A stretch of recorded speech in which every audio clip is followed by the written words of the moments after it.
প্রথম ধাপে আমরা যেটা আশা করছি যে কটা কিছু ব্যাংককে আমরা একীভূত করব, সেটা হয়তো আগামী কয়েক মাসের মধ্যে আমরা কাজটা শুরু করে দেব। এটার সাথে সরকার পরিবর্তনের কোনো সম্পর্ক নয়, এটা একটা চলমান প্রক্রিয়া। যখন যেখানে হস্তক্ষেপ করার প্রয়োজন কেন্দ্রীয় ব্যাংক মনে করবে, কেন্দ্রীয় ব্যাংক সেটা করবে।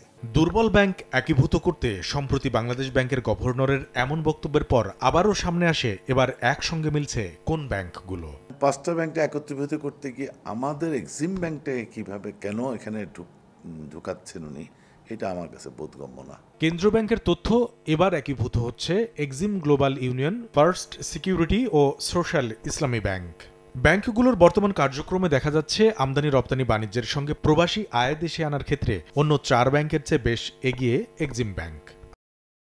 এক্সিম ব্যাংকের খেলাপি ঋণ যেখানে 28%, সেখানে এর দ্বিগুণের বেশি 58% সোশ্যাল ইসলামী ব্যাংকের। আর শতভাগ খেলাপি ঋণের দিকে হাঁটা ফার্স্ট সিকিউরিটি ইসলামী ব্যাংকের রয়েছে 93%, গ্লোবাল ইসলামী ব্যাংকের 94% ও ইউনিয়ন ব্যাংকের খেলাপি ঋণের পরিমাণ 96%। এমন চিত্র তুলে ধরে কোনোভাবেই একীভূত হতে চায় না এক্সিম ব্যাংক।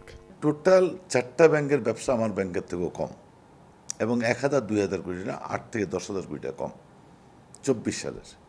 25 সালের ব্যবসা আমার থেকে প্রায় 8-9 হাজার কোটি টাকা কম। ওই 4টা ব্যাংক যোগফল প্লাস আমার একারটা।